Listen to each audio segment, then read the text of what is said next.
हरे कृष्ण। एकादश स्कंद, पहला अध्याय। यदुवंश को ऋषियों का शाप। व्यास नंदन भगवान श्री सुखदेव जी कहते हैं, परीक्षित, भगवान श्री कृष्ण ने बलराम जी तथा अन्य यदुवंशियों के साथ मिलकर बहुत से दैत्यों का संहार किया तथा कौरव और पांडवों में भी शीघ्र मारकाट मचाने वाला अत्यंत प्रबल कलह उत्पन्न करके पृथ्वी का भार उतार दिया। कौरवों ने कपटपूर्ण जुए से, तरह तरह के अपमानों से तथा द्रौपदी के केश खींचने आदि अत्याचारों से पांडवों को अत्यंत क्रोधित कर दिया था। उन्हीं पांडवों को निमित्त बनाकर भगवान श्री कृष्ण ने दोनों पक्षों में एकत्र हुए राजाओं को मरवा डाला और इस प्रकार पृथ्वी का भार हल्का कर दिया। अपने बाहुबल से सुरक्षित यदुवंशियों के द्वारा पृथ्वी के भार राजा और उनकी सेना का विनाश करके प्रमाणों के द्वारा ज्ञान के विषय न होने वाले भगवान श्री कृष्ण ने विचार किया कि लोक दृष्टि से पृथ्वी का भार दूर हो जाने पर भी वस्तुतः मेरी दृष्टि से अभी तक दूर नहीं हुआ, क्योंकि जिस पर कोई विजय नहीं प्राप्त कर सकता वह यदुवंश अभी पृथ्वी पर विद्यमान है। यह यदुवंश मेरे आश्रित है और हाथी, घोड़े, जनबल, धनबल आदि विशाल वैभव के कारण उच्छृंखल हो रहा है। अन्य किसी देवता आदि से भी इसकी किसी प्रकार पराजय नहीं हो सकती। बांस के वन में परस्पर संघर्ष से उत्पन्न अग्नि के समान इस यदुवंश में भी परस्पर कलह खड़ा करके मैं शांति प्राप्त कर सकूंगा और इसके बाद अपने धाम में जाऊंगा। राजन, भगवान सर्वशक्तिमान और सत्य संकल्प हैं। उन्होंने इस प्रकार अपने मन में निश्चय करके ब्राह्मणों के शाप के बहाने अपने ही वश का संहार कर डाला। सबको समेटकर अपने धाम में ले गए। परीक्षित, भगवान की वह मूर्ति त्रिलोकी के सौंदर्य का तिरस्कार करने वाली थी। उन्होंने अपनी सौंदर्य माधुरी से सबके नेत्र अपनी ओर आकर्षित कर लिए। उनकी वाणी, उनके उपदेश परम मधुर, दिव्याति दिव्य थे। उनके द्वारा उन्हें स्मरण करने वालों के चित्त उन्होंने छीन लिए थे। उनके चरण कमल त्रिलोक सुंदर थे।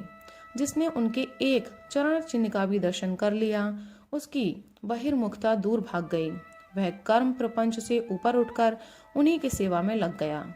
उन्होंने अनायास ही पृथ्वी में अपनी कीर्ति का विस्तार कर दिया, जिसका बड़े बड़े सुकवियों ने बड़े ही सुंदर भाषा में वर्णन किया है। वह इसलिए कि मेरे चले जाने के बाद लोग मेरी इस कीर्ति का गान, श्रवण और स्मरण करके इस अज्ञान रूप अंधकार से सुगमतया पार हो जाएंगे। इसके बाद परम ऐश्वर्यशाली भगवान श्री कृष्ण ने अपने धाम को प्रयाण किया। राजा परीक्षित ने पूछा, भगवान, यदुवंशी बड़े ब्राह्मण भक्त थे। उनमें बड़ी उदारता भी थी और वे अपने कुल वृद्धों की नित्य निरंतर सेवा करने वाले थे। सबसे बड़ी बात तो यह थी कि उनका चित्त भगवान श्री कृष्ण में लगा रहता था। फिर उनसे ब्राह्मणों का अपराध कैसे बन गया और क्यों ब्राह्मणों ने उन्हें शाप दिया? भगवान के परम प्रेमी विप्रवर उस शाप का कारण क्या था तथा क्या स्वरूप था? समस्त यदुवंशियों के आत्मा, स्वामी और प्रियतम एकमात्र भगवान श्री कृष्ण ही थे। फिर उनमें फूट कैसे हुई? दूसरी दृष्टि से देखें तो वे सब ऋषि अद्वैत दर्शी थे। फिर उनको ऐसे भेद दृष्टि कैसे हुई? यह सब आप कृपा करके मुझे बतलाइए। श्री सुखदेव जी ने कहा, भगवान श्री कृष्ण ने वह शरीर धारण करके जिसमें संपूर्ण सुंदर पदार्थों का सन्निवेश था, नेत्रों में मृगनयन, कंधों में सिंह स्कंद, करों में करिकर, चरणों में कमल आदि का विन्यास था। पृथ्वी में मंगल में कल्याणकारी कर्मों का आचरण किया। वे पूर्ण काम प्रभु द्वारका धाम में रहकर क्रीड़ा करते रहे और उन्होंने अपनी उदार कीर्ति की स्थापना की। जो कीर्ति स्वयं अपने आश्रय तक का दान कर सके वह उदार है। अंत में श्रीहरि ने अपने कुल के संहार उपसंहार की इच्छा की, क्योंकि अब पृथ्वी का भार उतरने में इतना ही कार्य शेष रह गया था। भगवान श्री कृष्ण ने ऐसे परम मंगलमय और पुण्य प्रापक कर्म किए जिसका गान करने वाले लोगों के सारे कलिमल नष्ट हो जाते हैं।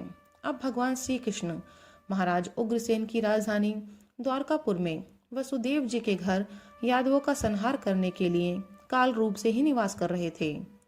उस समय उनके विदा कर देने पर विश्वामित्र, असित, कर्ण, दुर्वासा, भृगु, अंगिरा, कश्यप, वामदेव, अत्रि, वशिष्ठ और नारद आदि बड़े बड़े ऋषि द्वारका के पास ही पिंडारक क्षेत्र में जाकर निवास करने लगे थे। एक दिन यदुवंश के कुछ उद्दंड कुमार खेलते खेलते उनके पास जा निकले।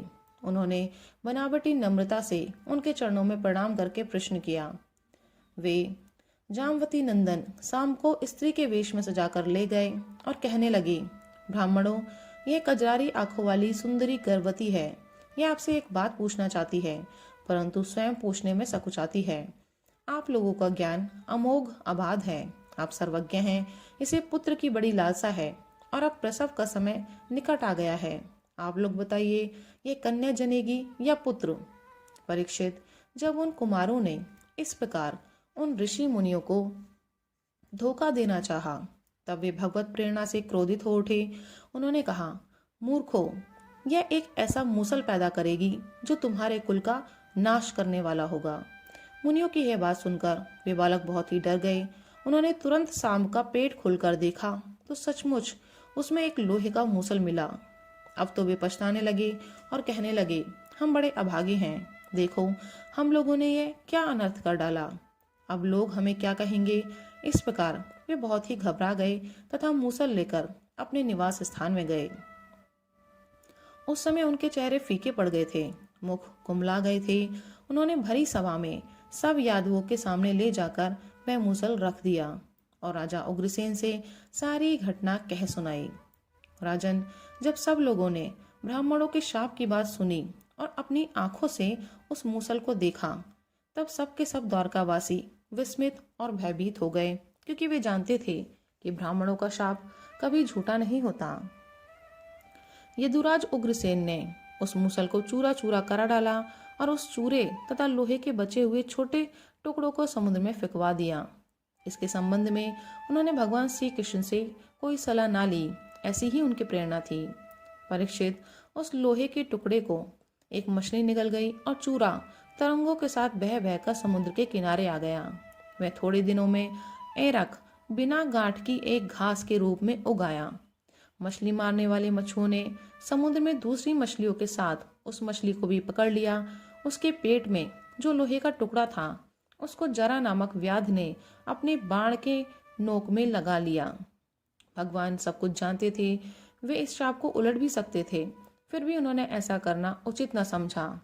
काल रूपधारी प्रभु ने ब्राह्मणों के शाप का अनुमोदन ही किया। राधे राधे, हरि बोल। हरे कृष्ण कृष्ण कृष्ण हरे हरे, हरे राम राम राम हरे हरे।